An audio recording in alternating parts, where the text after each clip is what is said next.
Hello à tous et bienvenue dans Inside Banking, le podcast qui fait décoller ta culture financière. Je suis Richard Michaud, j'ai 30 ans et je suis Top Voice Finance sur LinkedIn.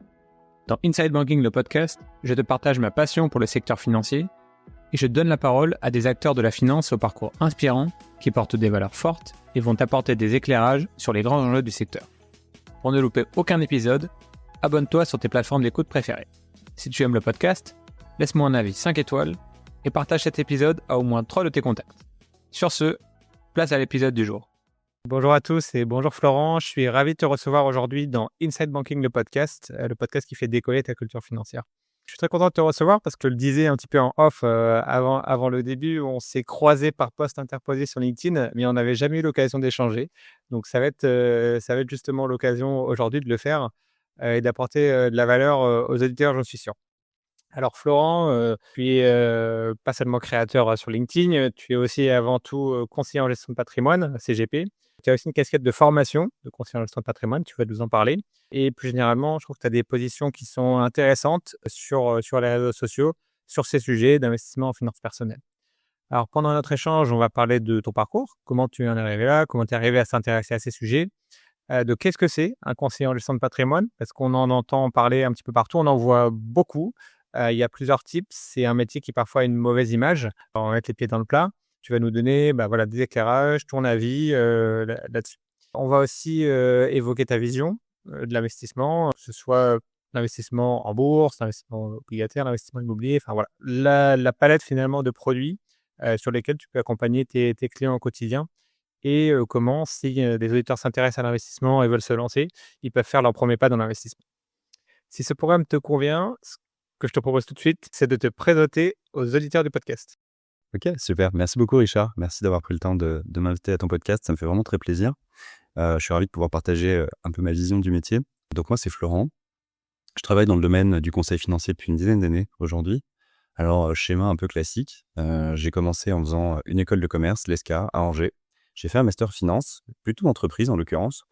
Et j'ai une petite histoire d'ailleurs par rapport au choix de cette école-là, je t'en parlerai peut-être après. À la suite de ça, j'ai commencé à travailler en banque de détail, en l'occurrence, côté entreprise. Donc j'étais analyste, puis chargé d'affaires entreprise, dans une grande banque, voilà, en Bretagne. Je suis originaire de Bretagne.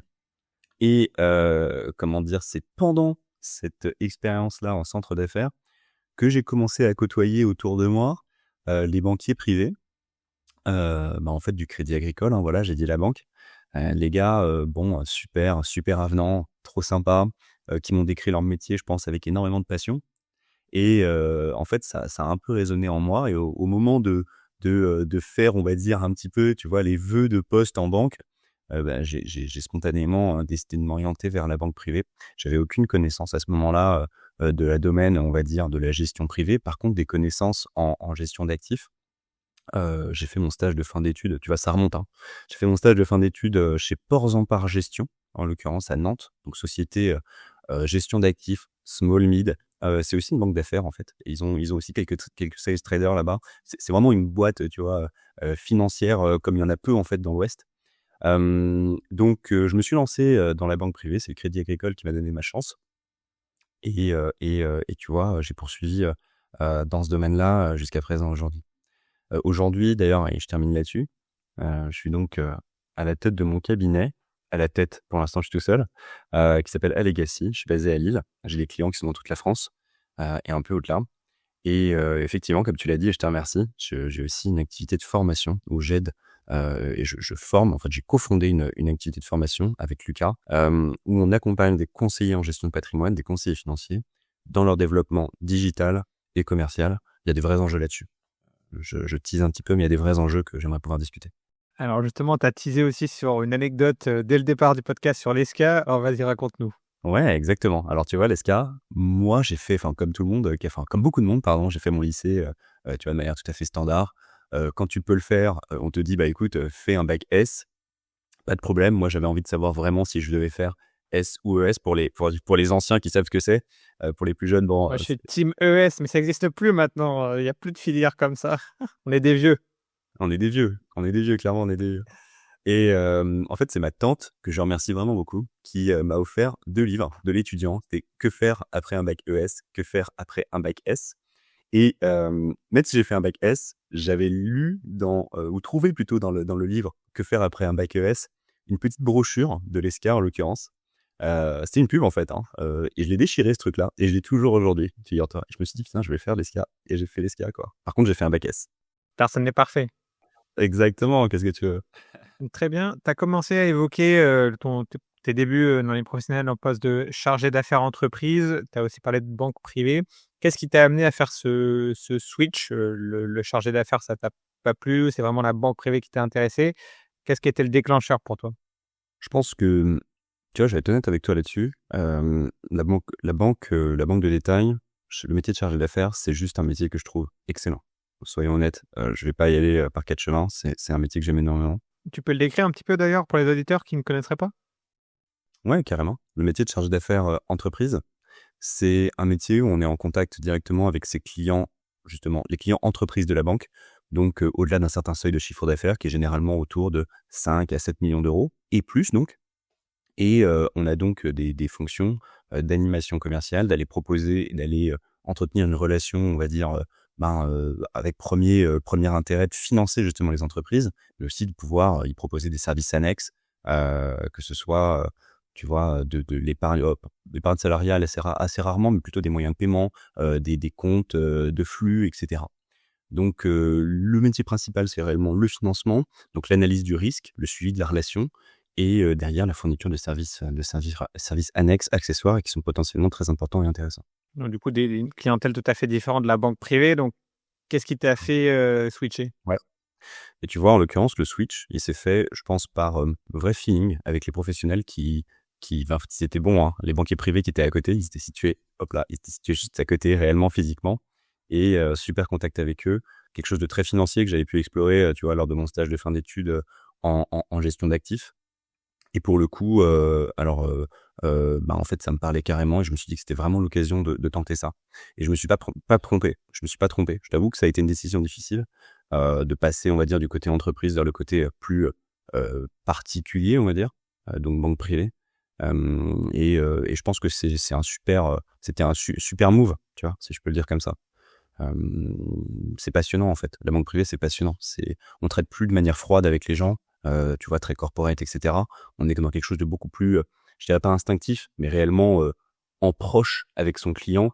Et je trouve que c'est juste excellent au quotidien. Moi, j'adore. Et donc là, on parlait de quel type de clientèle en termes de revenus, patrimoine? C'était quoi les clients cibles pour entrer en banque privée au Crédit Agricole à l'époque? Alors en fait, c'est 2 choses, on va dire. C'est de 1, une question de flux. Je pense que c'est pareil dans la plupart des établissements bancaires. On va dire que tu vas avoir une question de flux, donc des gens qui commencent à gagner plus 200 000, des foyers qui ont plus de 200 000 euros. C'est pas tout à fait écrit d'ailleurs comme règle, même si on tend vers des règles assez strictes. Et puis derrière, c'est aussi une notion d'encours et de patrimoine global. Donc c'est quelqu'un qui va avoir globalement plus de 250 000 euros d'avoir financier. C'est une définition qui va être un peu mouvante en fait, et je pense qu'il change d'une région à l'autre, si je parle de Crédit Agricole, voire d'un département à l'autre. Mais globalement, la cible, c'est qu'il faut que ce soit des gens qui aient des flux et des capacités de placement. OK, donc là, du coup, tu es encore au Crédit Agricole, tu es salarié du Crédit Agricole, tu es en agence, j'imagine, donc tu réponds aux besoins de ses clients, tu les conseilles sur les produits du Crédit Agricole dans le cadre de leurs investissements. Qu'est-ce qui, derrière, parce que là maintenant tu es à ton compte, qu'est-ce qui a été le changement aussi? Est-ce que tu peux peut-être décrire la différence de positionnement entre un conseiller en gestion de patrimoine qui est salarié d'un groupe bancaire, que ce soit Crédit Agricole ou d'autres banques, hein, parce que toutes les banques ont leur conseiller en gestion de patrimoine, et le passage à quelque chose de plus indépendant? Bah écoute, il y a eu une passerelle entre les deux. C'est un mouvement, en fait, un changement de région qui m'a permis, en l'occurrence, de entre guillemets, quitter la banque, bien que c'était pas un objectif. Mais j'ai eu une transition en travaillant dans un cabinet indépendant, en l'occurrence, entre Paris et Lille, qui est situé dans le 9e arrondissement à Paris, où on faisait de la gestion de patrimoine, gestion de fortune. Et en fait, ça m'a permis de découvrir réellement qu'en fait, il y a pas de limite. On est beaucoup plus libre. Alors, on parlera peut-être de réglementation, etc., qui nous encadre quand même beaucoup, mais on est beaucoup plus libre, en l'occurrence, dans le choix de conseils, dans la manière dont on peut travailler lorsqu'on est en fait dans un environnement indépendant, quoi. Et cette bascule-là, c'est réellement ce qui m'a permis de me lancer moi aujourd'hui, à lancer mon cabinet justement et à me dire que j'ai envie de faire les choses à ma manière strictement. Ça nécessite un peu d'expérience, je pense. Du moins, c'est plus simple quand on en a un petit peu. Ça permet aussi d'avoir, on va dire, un petit portefeuille client qui éventuellement le suit. Mais réellement, la bascule entre la banque privée et me lancer en cabinet, effectivement, il y a eu cette transition-là qui est pour moi très importante, très formatrice. C'était un objectif pour toi de créer une entreprise? Parce que c'est là, tu dis, voilà, tu as gagné en liberté, on a l'impression que c'est facile. C'est quand même toute une aventure. Voilà, comment tu as fait? Quels obstacles tu as eu? Est-ce que tu avais des barrières mentales? Est-ce que c'est quelque chose que tu voulais faire depuis longtemps? Voilà, comment ça s'est passé? Super question. Tu vois, là-dessus, je pense que plus jeune, j'avais cette sensibilité de me dire: «OK, je vais monter ma boîte et cetera». Mais en fait, bon, ça reste de l'ordre du fantasme tant qu'on n'a pas vraiment mis le pied dedans. En l'occurrence, c'est réellement du fantasme. Mais c'est l'opportunité qui a fait la chose dans mon cas, parce que, j'arrivais à un moment, en fait, dans mon précédent, dans le précédent cabinet dans lequel je travaillais, où il y avait cette opportunité justement de me lancer, de créer un cabinet en étant associé ou pas d'ailleurs. Alors moi, j'ai choisi de ne pas m'associer. En fait, c'est un peu l'occasion qui fait le truc, quoi. Je me suis rendu compte que j'étais prêt à ce moment-là. Enfin prêt, je sais pas si on peut dire qu'on est vraiment tout le temps qu'on est vraiment prêt, tu vois? Mais c'était en tout cas une opportunité qui était pour moi, vraiment, vraiment à saisir à ce moment-là. Je me sentais suffisamment mature. J'avais aussi les signaux de la part de mes clients, actuels, qui me disaient qu'en fait, ils me suivraient, et ça, c'est quelque chose qui est important pour moi. Quand tu as un peu de backup et cetera, ouais, bien sûr. Quand tu es conseiller en gestion de patrimoine, ou gestion de fortune, c'est un vrai enjeu. Tu as un peu de backup, tu as des clients qui sont prêts à te suivre et qui te l'ont manifesté. C'est un peu le go, quoi. Et pourquoi ne pas s'associer aussi? Parce que souvent, dans ce lancement en soloprenariat, ce qui fait peur, c'est de se retrouver seul, passer d'être salarié avec des collègues, une chaîne de management, à se retrouver tout seul. Pourquoi ce choix? Ouais, c'est vrai. Bah, tu vois, la transition justement, je reviens là-dessus, à cabinet indépendant, c'est, quand tu es dans une petite structure, ce qui représente d'ailleurs, la majeure partie des cabinets, on va dire, en gestion de patrimoine, en France, c'est souvent des petites structures, hein, c'est vrai. 1, 2 personnes, 3 au max, quoi. On se rend compte qu'on fait les choses par nous-mêmes et qu'on est capable de le faire dans une certaine mesure. C'était mon cas, moi. Alors je veux pas être présomptueux, hein, tu m'en veux pas. Mais en l'occurrence, je me suis rendu compte que j'avais une capacité à faire au moins certaines choses, dans le domaine de la gestion de patrimoine, y compris l'organisation administrative et même la sélection des intermédiaires ou des fournisseurs, tu vois? Et c'est finalement en cochant plusieurs cases au fur et à mesure des mois, que je me rends compte qu'en solo, je suis capable de le faire. Pour être honnête avec toi, j'ai pas, cherché ou pas trouvé d'associé à ce moment-là non plus. Ça aurait pu être une voie, et voilà. Dans la pratique, je me suis lancé en solo. À ce moment-là, faut te dire aussi, peut-être qu'on y reviendra, mais que j'étudiais à l'OREP au moment où j'ai choisi, de me lancer en solo. Et je pense que ça a dû m'aider peut-être à me sentir pousser des ailes un petit peu, peut-être. Tu étudiais quoi à l'OREP? J'étudiais l'expertise, patrimoniale, en l'occurrence. Alors c'est un titre RNCP, niveau 7, donc c'est un bac+5 en l'état, qui est spécialisé dans l'expertise patrimoniale. Alors, ouais, l'OREP, connu, je pense que pour certaines personnes, pour beaucoup de gens même, c'est un peu la référence des formations, dans le domaine de la gestion de patrimoine. Il y en a qui parleront, peut-être de Dauphine, d'autres qui font, le SCP, ce genre de choses. L'OREP, pour moi, c'est un super organisme. On y apprend des choses géniales. Il y a du niveau. Il y a du niveau, et quand on le fait, je pense que ça nous met un peu un boost de morale, hein, on va pas se mentir. Et pour le client, du coup, c'est quoi la différence pour un client de se retrouver face à un conseiller en gestion de patrimoine salarié dans un groupe bancaire versus un conseiller en gestion de patrimoine indépendant en termes de produits, en termes de tarification, en termes de modèle? Pour lui, c'est quoi la différence? De un, tu vas avoir, dans la plupart des cas, la qualité de la relation. Dans une banque privée, suivant le niveau et le positionnement de cette banque privée, tu peux avoir des interlocuteurs qui ont plus ou moins le temps. Je vais aller droit au but, hein. Si tu trouves une banque privée, pas de langue de bois. Si tu tombes ou plutôt si tu choisis une banque privée, on va dire, à l'échelle régionale avec, comment dire, une grande enseigne, il y a des chances, pas systématiques, il y a des chances que tu tombes sur un conseiller qui soit débordé, qui a énormément de boulot, lorsque le crédit est favorable, lorsque les taux sont bas, qu'il fasse beaucoup de crédit, et donc il a extrêmement peu de temps finalement à t'accorder pour des notions de conseil et cetera. Alors qu'avec un conseiller indépendant, je pense que plus facilement tu vas pouvoir atteindre des niveaux de conseil qui sont satisfaisants. Ça, c'est le premier point, parce qu'il y a plus de temps, hein, tout simplement. Plus de temps à t'accorder potentiellement. C'est pas une règle, c'est pas une vérité générale. Néanmoins, je pense que c'est globalement vrai.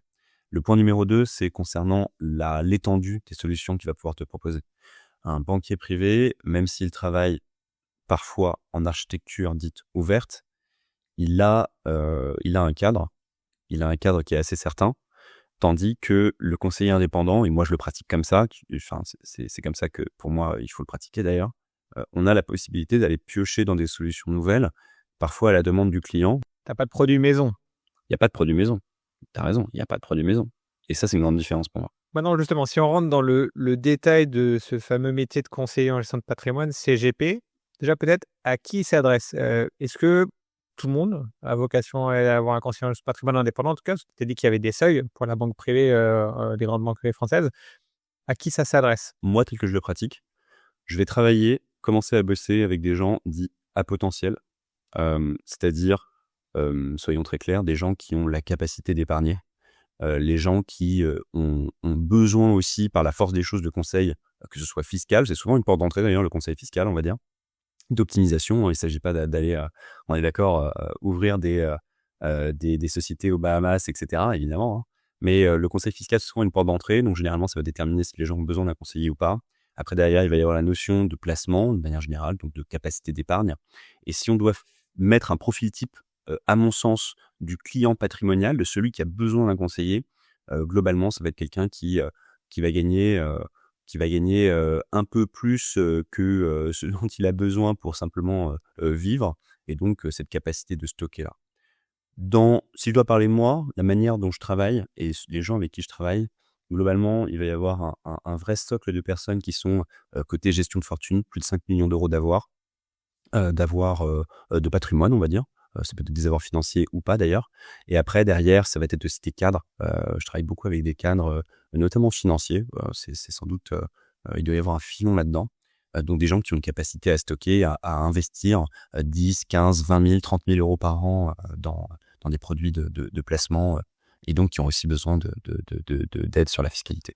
Moi, j'avais une question parce que souvent, quand on parle des conseillers en gestion de patrimoine, on voit la partie investissement uniquement, entre guillemets, mais il y a une palette plus large que ça, ou d'interaction aussi avec d'autres professionnels, que ce soit pour le sujet de fiscalité, d'investissement, on l'a dit, avec un certain nombre d'intermédiaires, aussi de transmission, comptabilité, pourquoi pas. Est-ce que tu peux nous dresser une picture de ton rôle, parfois on parle de chef d'orchestre, ou voilà, au centre de tout cet environnement-là et des différents professionnels avec lesquels tu interagis? Tu vois, là-dessus, j'ai un avis assez tranché par rapport aux professionnels avec lesquels on peut travailler assez facilement. Moi, tu vois, il y a des professionnels que j'aime énormément dans le domaine. Il y en a 2 notamment. Alors, c'est pas les notaires, étonnamment, même si on travaille beaucoup avec eux par la force des choses, mais j'aime beaucoup les agents immobiliers, et j'aime beaucoup les experts comptables. Les agents immobiliers... Ils sont pas toujours aimés pourtant, les Et agents. ouais, c'est clair. Et en fait, je crois qu'ils se rendent pas compte de ce qu'ils ont sous le pied, tu vois? C'est-à-dire qu'il y a beaucoup de clients qui viennent vers eux. Alors, c'est un peu moins le cas en ce moment, mais il y a pas mal de clients quand même qui viennent vers eux pour aller investir dans l'immobilier. C'est souvent une porte d'entrée aussi pour ces clients-là, tu vois, pour pouvoir faire le point avec un conseiller sur les aspects de fiscalité. Comment est-ce qu'ils investissent?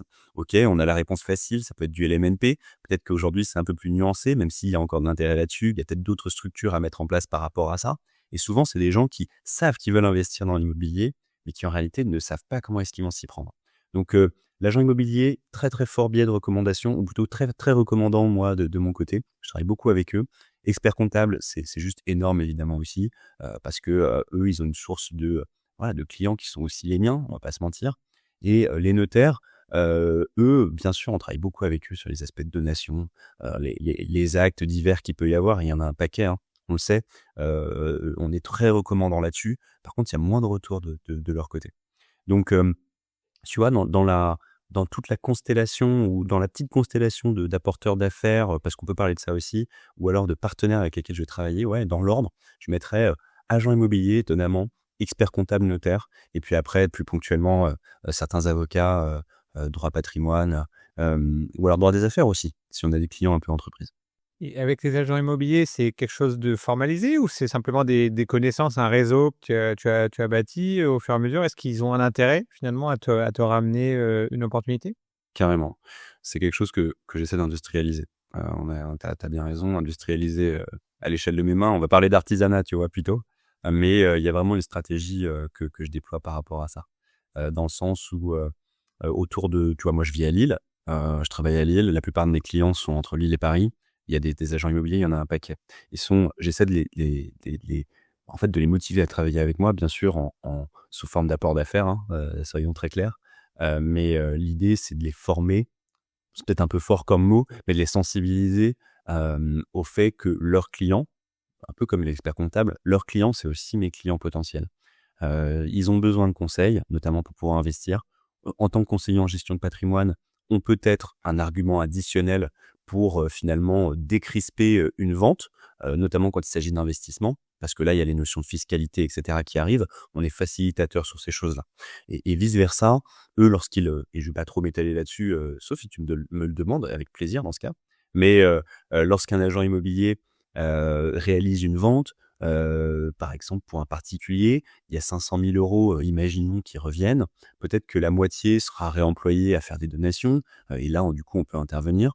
Peut-être que l'autre moitié, c'est simplement pour pouvoir les réinvestir dans un appartement plus petit, pour les vieux jours. Dans ce cas, il y a toujours une somme ou alors matière à discuter.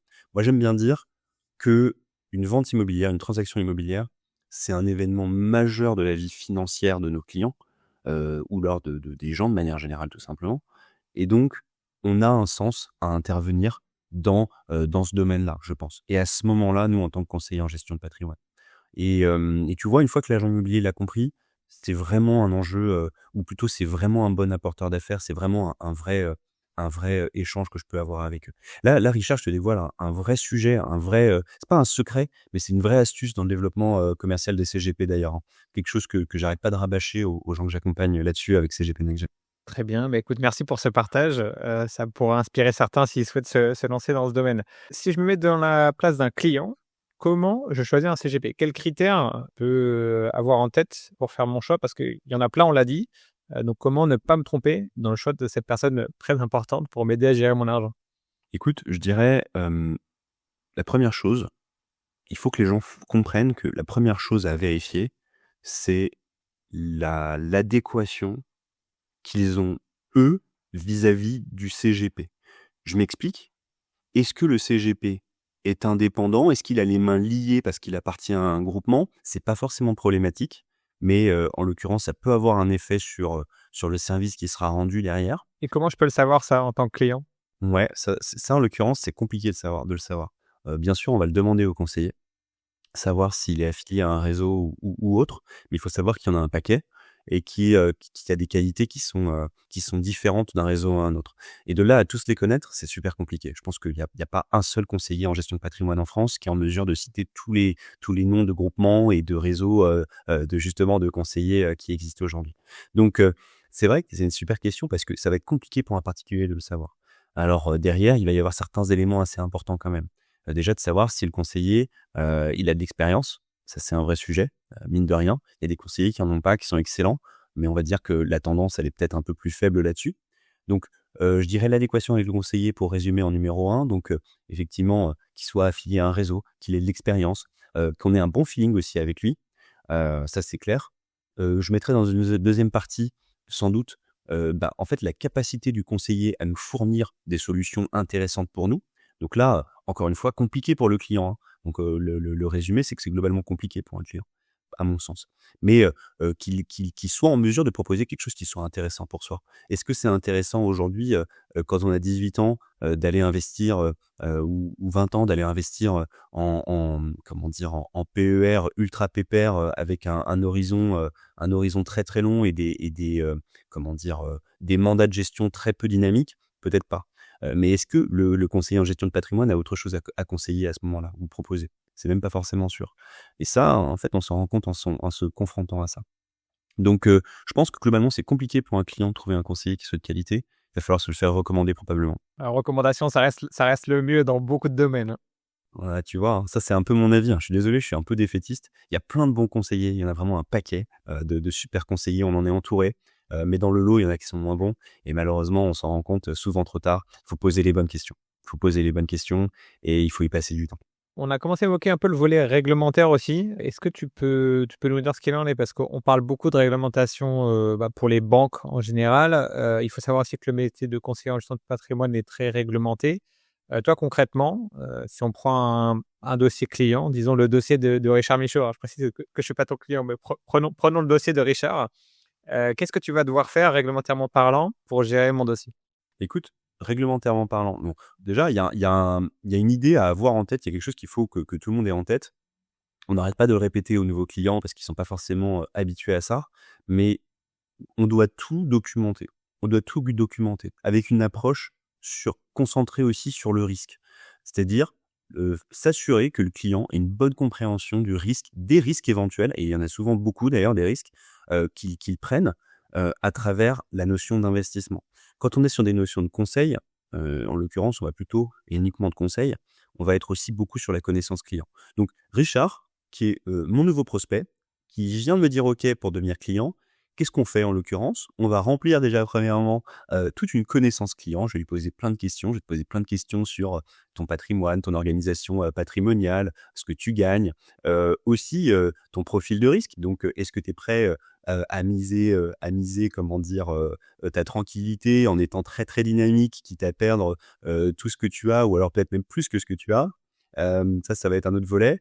Et après, il y a d'ailleurs, ça rentre parmi les premiers. D'ailleurs, je l'ai même pas dit, mais il y a aussi la présentation de notre cabinet. Donc, le savoir qu'on est enregistré auprès de l'Orias, savoir qu'on est assuré, bien sûr, c'est important pour un conseiller d'être assuré.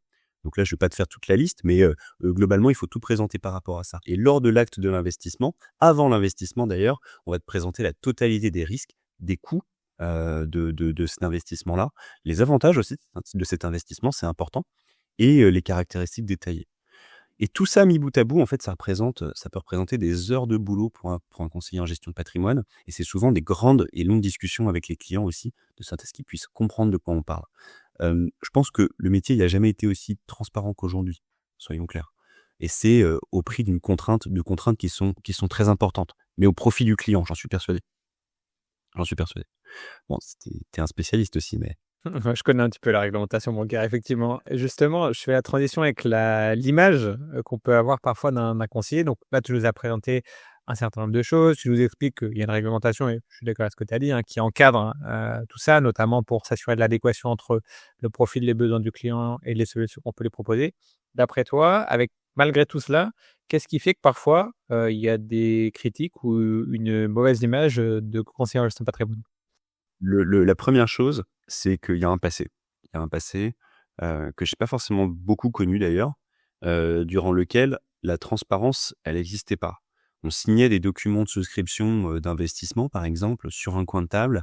Le conseil, en fait, il se limitait parfois, pas auprès de tout le monde, mais il se limitait parfois à simplement l'idée d'investir ou la proposition d'investir, avec des couches de frais qui pouvaient être importantes. Et je dis pouvait parce qu'à mon avis, c'est en train de changer, ou ça a vaguement, ou plutôt globalement changé, je pense. J'ai pas de chiffres par rapport à ça, c'est mon sentiment. Donc globalement, je pense que ça a été très opaque par le passé. Numéro 1. Numéro 2, j'aime bien les listes, hein, tu as vu. Numéro 2, il y a un élément qui est super important aujourd'hui, qui nous entoure tous, c'est le marketing. Et là, j'ai un avis très ferme par rapport à ça. Je vais pas me faire d'amis, c'est pas grave. Mais il y a beaucoup d'investisseurs qui ont été, à mon sens, leurrés, notamment les nouveaux investisseurs aujourd'hui en France, par la question du zéro frais, par les notions que personne ne comprend quasiment, de conseils dits indépendants au sens de la réglementation MIF 2. Je vais même pas forcément rentrer, à moins que tu me poses la question, il y a pas de problème, mais on peut rentrer dans ce détail-là, hein. Mais sinon je rentre pas dedans. Mais globalement, je pense qu'il y a eu des effets marketing qui ont montré en lumière de manière positive d'abord qu'il y avait de l'opacité sur l'investissement financier, le conseil financier, et qui aujourd'hui vont dans des extrêmes qui vont faire penser aux néo-investisseurs, à nos prospects et à nos clients, qu'en fait on est juste des impostures, une imposture.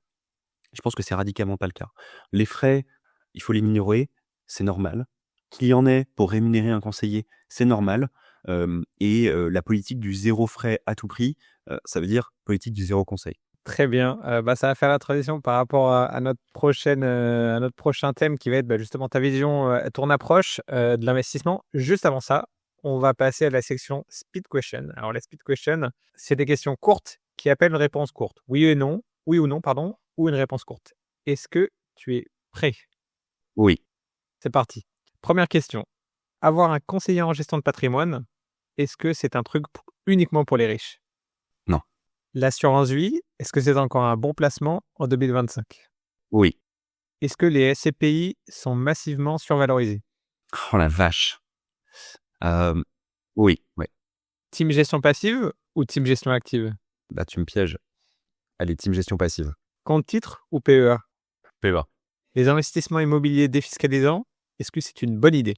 Non. La France, est-ce que c'est un enfer fiscal ou un paradis fiscal quand on sait optimiser? Clairement un paradis fiscal quand on sait optimiser. Clairement. Acheter ou louer sa résidence principale? Acheter. L'immobilier locatif, est-ce que c'est encore rentable? Oui. Est-ce que l'éducation financière devrait être obligatoire à l'école? Clairement oui. La crypto-monnaie, est-ce que c'est un indispensable d'un portefeuille bien diversifié? Pas pour moi, non.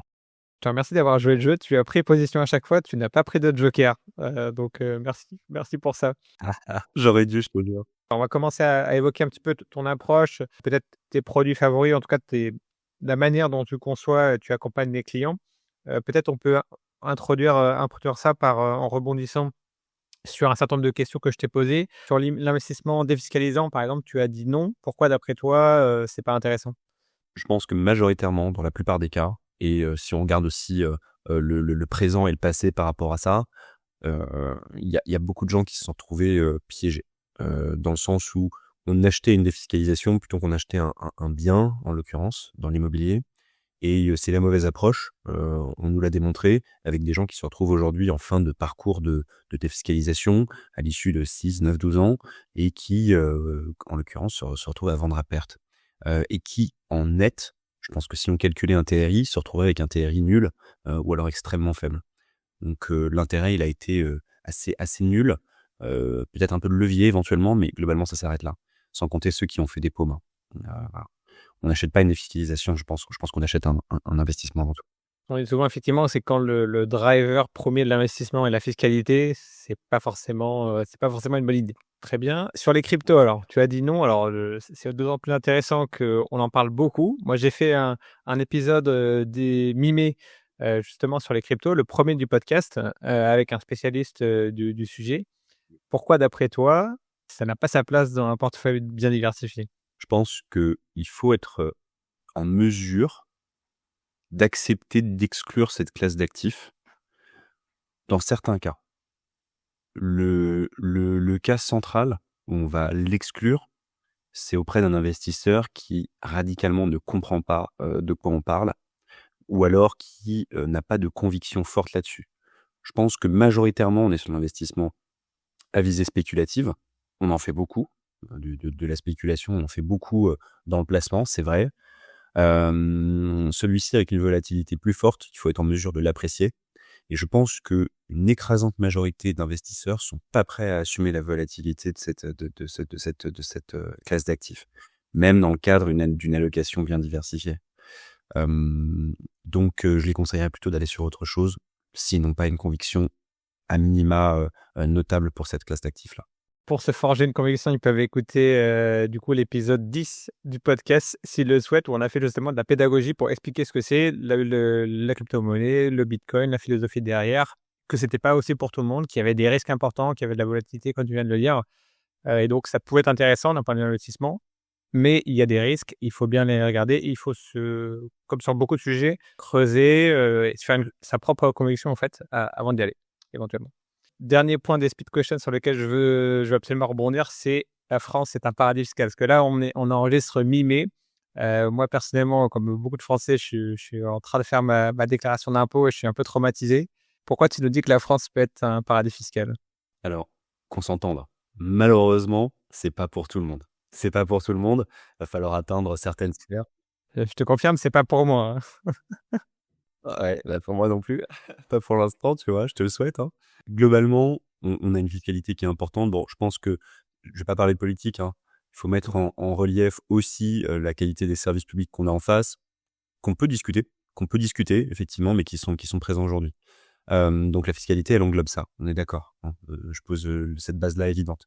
Mais de l'autre côté, si on rentre droit dans le sujet, il va y avoir, par le fait de mécanismes, en l'occurrence, notamment de société, la possibilité pour une fraction des patrimoines français de pouvoir jouer, je ne peux pas dire jouer, mais plutôt s'affranchir d'une bonne part de la fiscalité, de la différer, notamment par les mécanismes de holding ou alors de société d'investissement, de pouvoir différer la fiscalité sur le long cours, tout en s'enrichissant de manière tout à fait notable.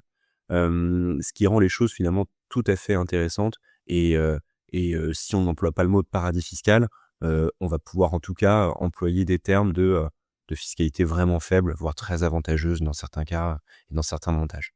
Si on élargit un petit peu le sujet sur tes convictions d'investissement, peut-être les classes d'actifs sur lesquelles tu accompagnes aujourd'hui tes clients, les sujets dans lesquels tu crois, les produits dans lesquels tu crois, est-ce que tu peux nous dire finalement ta thèse d'investissement?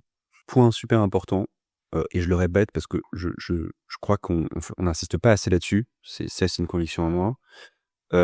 C'est extrêmement important pour l'investisseur de se poser en première question son horizon d'investissement. C'est le temps qu'il accorde à son épargne pour pouvoir fructifier.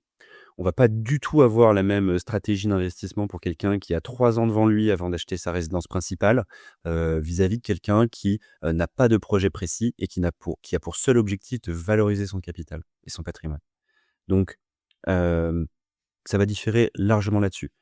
Scénario central, néanmoins, quelqu'un qui a du temps pour pouvoir investir. Sur quoi est-ce que moi j'aime les faire investir? Sur quoi est-ce que je vais conseiller les gens d'aller?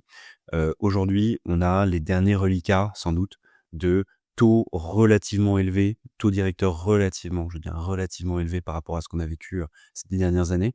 Donc on va avoir des rendements obligataires qui sont globalement encore un petit peu bons, avec certains taux qu'on peut verrouiller aujourd'hui pour plusieurs années dans le futur. Donc là, je vais parler de certains. Alors, je sais que c'est pas forcément populaire auprès de tout le monde, mais il y a certains produits structurés aujourd'hui qui sont intéressants. On va aussi avoir de la dette privée sur laquelle j'ai une conviction très très forte parce que c'est de qualité. Dette privée, donc le fait d'aller investir, pas en direct d'ailleurs, mais par le biais d'un gestionnaire, d'aller investir dans la dette de plusieurs entreprises en l'occurrence. Il y a une notion de diversification, ça j'aime énormément aujourd'hui. Et puis sinon on reste acheteur sur l'action, hein. L'action diversifiée de manière générale, les marchés actions à fond. Tu n'as pas évoqué dans ta réponse les ETF, on en parle partout, tout le temps. C'est quoi ton avis là-dessus? Je pense que c'est très utile. Je pense qu'il faut être en mesure d'en mettre dans une allocation, pardon. En fait, pour moi, ça tombe sous le sens, c'est évident. Pourquoi est-ce qu'on n'utiliserait pas des ETF aujourd'hui? On sait qu'ils sont plus efficaces et moins chers. J'ai pas d'argument aujourd'hui qui me permettent de dire que, à horizon d'investissement égal, à à zone géographique d'investissement égale, j'ai du mal effectivement à aller sur de la gestion active s'il y a un ETF qui peut satisfaire à nos besoins. Voilà. On va diviser parfois, les frais par 5 ou 10, avec des performances qui sont plus pures, certes plus volatiles souvent. Ben ouais, on y va. Si je te challenge un peu pour aller au bout de ma question, finalement aujourd'hui, comment tu te positionnes par rapport à quelqu'un qui pourrait se dire: «Voilà, moi j'ai un certain montant à investir, soit en DCA, c'est-à-dire d'investissement au fur et à mesure, ou soit en one shot, voilà, peu importe. En tout cas, j'ai des sommes à investir et de manière récurrente, je vais vouloir investir». Comment tu te positionnes en tant que conseiller en gestion de patrimoine pour, finalement justifier ton conseil, par rapport à quelqu'un qui pourrait se dire: «Bah, OK, moi je vais mettre cette somme sur, 5 ETF et puis, terminé, je le fais tout seul». Ça, c'est un peu c'est une super question. Ça, pour moi, c'est le niveau zéro de l'investissement. C'est l'investissement où tu te dis: «OK, très bien, je mets tout sur, un ETF». Généralement, ça se porte sur le MSCI World, Le fameux. le renommé MSCI World, donc entre 60 et 70% d'exposition US. Pour moi, ça, c'est pas une diversification suffisante. C'est un bon niveau zéro. C'est super bien de se lancer sur du MSCI World, et d'y faire du DCA. Là-dessus, le fait d'aller y investir tous les mois ou de manière régulière, super intéressant pour lisser ses points d'entrée, ça tout le monde en parle. Extrêmement important aussi, pour pouvoir avoir une performance qui soit notable. Néanmoins, pourquoi est-ce qu'on est au niveau zéro? Parce que, encore une fois, permets-moi de réinjecter la notion d'horizon d'investissement. Mais quelqu'un qui doit investir sur 3 ans, s'il met la totalité de son épargne sur du MSCI World ou sur de l'ETF, à mon avis, il s'expose à des risques notables s'il a besoin de l'argent, justement, en 3 ans. S'il rachète à une période ou à une année où il a fait -30 alors que ça a végété pendant 1 an ou 2 avant, globalement, il va se retrouver avec une performance extrêmement, mauvaise, qui aurait donné raison à un livret A, quoi. La question de l'ETF, c'est réellement sur de l'horizon de temps long et avec une diversification qui soit suffisante. Donc la capacité aussi à aller sélectionner des ETF qui nous exposent à des marchés différents, à des géographies différentes, dans des teneurs qui vont finalement respecter, désolé si j'emploie des mots, si je vais trop loin, mais dans une teneur qui va respecter certaines convictions macroéconomiques, quoi. La macro, la macro, la macro, la macro. Super important à mon sens.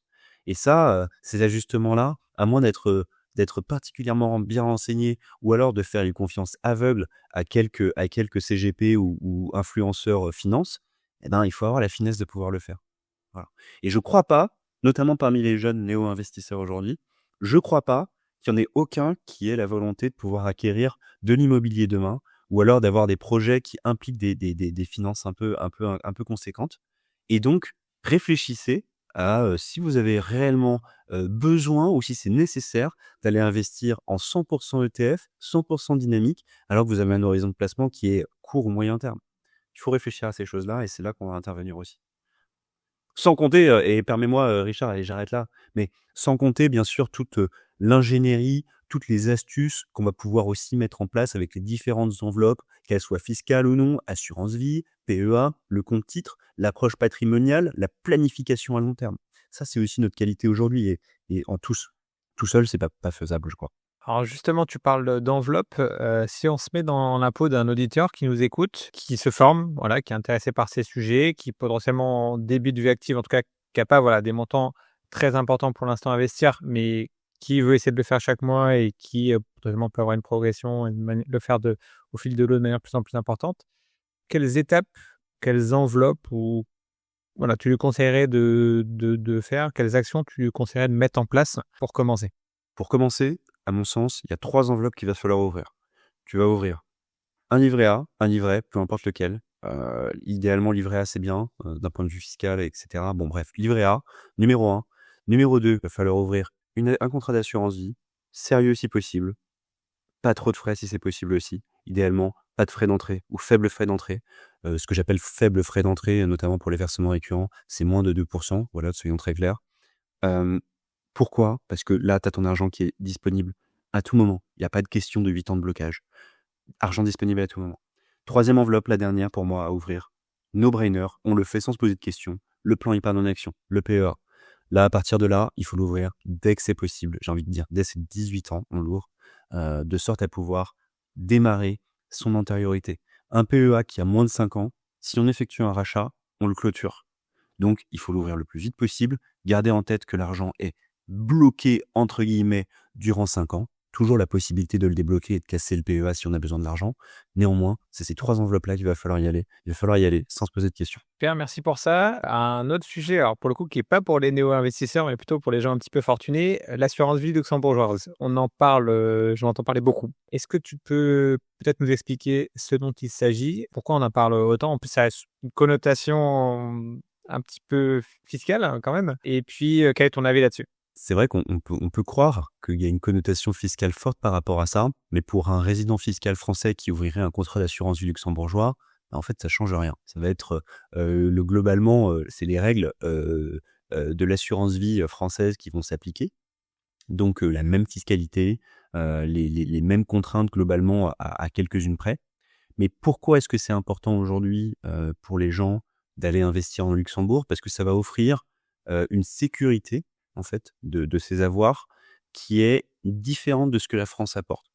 Donc là-bas, faut savoir simplement, et pour la faire courte, et je vais essayer d'être très schématique, plutôt partons du schéma français. En France, l'assureur a dans ses livres, donc à son bilan, les montants des avoirs de ses clients. Au Luxembourg, c'est différent. L'assureur ne détient pas les avoirs financiers de ses clients qui sont séparés. Donc, à partir de là, déjà, numéro 1, l'assureur luxembourgeois va proposer une garantie, une sécurité additionnelle vis-à-vis de la France, puisque les fonds qu'il gère ne sont pas détenus par lui-même. Donc le risque de voir son argent s'envoler à cause d'une mauvaise gestion d'un assureur, ou plutôt par la défaillance d'un assureur, est quasiment réduit à zéro. Il y a des protections en France néanmoins vis-à-vis de ça, dont j'ai même plus les seuils exactement en tête. Mais là, ça va être un des premiers points de l'assurance vie luxembourgeoise. Ensuite, ça va être la flexibilité de ce contrat-là. Alors désolé, je vais pas faire un cours par rapport à ça, mais la flexibilité du contrat d'assurance vie luxembourgeois va permettre d'aller y loger des actifs qui sont très divers. On va pouvoir y loger du private equity, on va pouvoir y loger des titres de société, on pourra y loger finalement énormément de choses. Et puis en fait, globalement, c'est de la flexibilité, le contrat d'assurance vie luxembourgeois. Un résident fiscal français qui ouvrirait un contrat d'assurance vie luxembourgeois s'offre aussi la possibilité, de manière très simple, lorsqu'il déménage, s'il est muté par exemple, je sais pas, en Italie ou en Suisse, il s'offre la possibilité de conserver ce contrat d'assurance vie luxembourgeois, dont les règles s'adapteront au pays de résidence fiscale. Ce qui est aussi intéressant pour quelqu'un qui voyage ou qui est muté régulièrement et qui change de pays de résidence fiscale.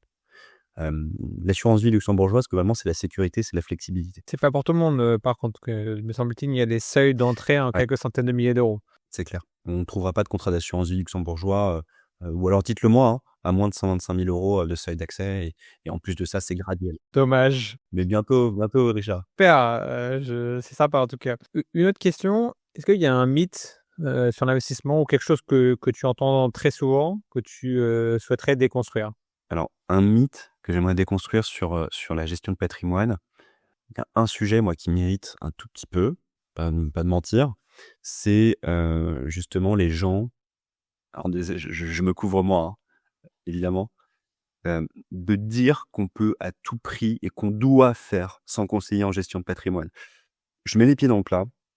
Il faut simplement savoir que sans conseiller en gestion de patrimoine, il y a selon moi entre 30 à 50% des solutions, qu'elles soient de défiscalisation, et je ne parle pas d'immobilier, qu'elles soient d'investissement, notamment les plus poussés, les plus techniques, qui sont pas accessibles aux particuliers. Ou alors, le particulier a la sensation qu'il accède sans conseiller, mais ce qu'il voit pas, c'est qu'au moment de la souscription de sa solution d'investissement ou de sa solution de défiscalisation, il y a un petit intermédiaire qui vient se loger. Il y a souvent des conseillers quand même, au sens conseiller en investissement financier ou alors courtier en assurance. Donc, moi j'ai envie de débunker ça parce que en fait, le conseiller, c'est pas une tare, c'est pas quelqu'un qui est là pour s'enrichir sur votre dos, c'est quelqu'un qui fournit un travail. Et personnellement, moi, je tiens à cœur d'accompagner mes clients comme je le ferais pour moi-même. Très bien. Justement, on arrive sur Alegacy et NextGen. Est-ce que tu peux nous expliciter la vision que tu portes sur ces deux activités du coup qui sont un petit peu différentes? Qu'est-ce que tu veux faire? Qu'est-ce qui différencie ton approche? Avec Alegacy, qui est mon cabinet en gestion de patrimoine, ma volonté, c'est réellement, alors je peux pas le mettre les mots comme ça, c'est plus subtil, mais de démocratiser la gestion de fortune à des gens qui ont le potentiel demain donc de le devenir. Je vais aider finalement les gens à entrer dans le rayon de la gestion de fortune, et ça va se traduire en l'occurrence par la diversité des solutions d'investissement que je vais pouvoir leur proposer, le temps qu'on va consacrer aussi à l'approche du conseil et la capacité, encore une fois, je vais parler de solutions, tu vois, d'investissement, etc. Mais la capacité que je vais avoir moi à aller chercher des solutions qui ne sont pas aujourd'hui dans mon éventail pour pouvoir satisfaire spécifiquement la demande d'un client. Et ça, pour moi, c'est extrêmement important. Je cherche à faire du sur-mesure aujourd'hui dans le domaine de la gestion de patrimoine. Je pense qu'il y a que comme ça que je vais pouvoir qu'on va pouvoir se distinguer parce que la concurrence est énorme. Tu vois, je fais un écart d'un instant, mais il y a la CNCGP qui est donc une association professionnelle pour les conseillers qui tous les ans dévoile son baromètre qui est donc l'état des lieux de ses adhérents, et on constate que des CGP adhérents en tout cas à la CNCGP, et je pense que c'est une tendance de fond, il y en a de plus en plus, c'est des gens de plus en plus jeunes, donc en l'occurrence très clairement face à une concurrence accrue, moi je joue la carte du sur-mesure, je joue la carte de la personnalisation à fond et de la qualité. Ça c'est Alegacy, c'est la manière dont je travaille par rapport à mon cabinet. Ensuite, merci d'avoir introduit ma deuxième activité qui est donc qui s'appelle CGP NextGen. Je fais de la formation, de l'accompagnement, des conseillers en gestion de patrimoine, des conseillers financiers dans leur développement digital parce que j'essaie d'être présent sur LinkedIn, je suis assez présent sur LinkedIn, mais aussi dans leur développement commercial tout simplement. Hem, Tu vois, je pense que c'est pas une chance, mais il y a une petite part de chance quand même dans mon parcours, qui fait que j'ai pu travailler avec des managers, avec des conseillers que j'estime être de grande qualité. C'était le cas à la banque privée du Crédit Agricole. C'était le cas aussi, dans d'autres expériences et j'emporte un bagage avec moi que je tiens à transmettre, quoi.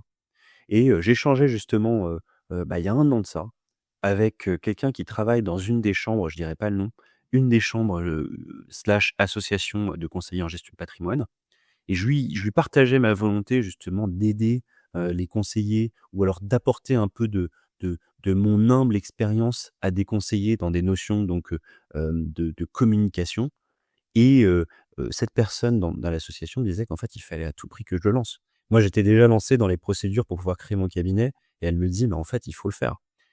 J'ai commencé à me renseigner auprès de plusieurs, boîtes de com, que j'ai rencontrées pour partager un peu mon idée.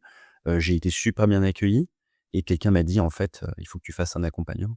Il faut que tu fasses un accompagnement». On a passé avec, Lucas Laporte, qui est donc le cofondateur, on a passé, presque 6 mois, hem, à travailler et à peaufiner notre offre, pour CGP NextGen et aujourd'hui, on est crédible et on accompagne 10 conseillers, dans leur démarche, commerciale et digitale. Donc là, ça s'adresse à des personnes qui veulent, se lancer. Il faut déjà avoir une petite expérience avant ou voilà, quelle est ta cible? Si voilà, je veux me lancer, j'ai pas forcément les accréditations, les connaissances, est-ce que je peux te contacter directement? Comment ça se passe?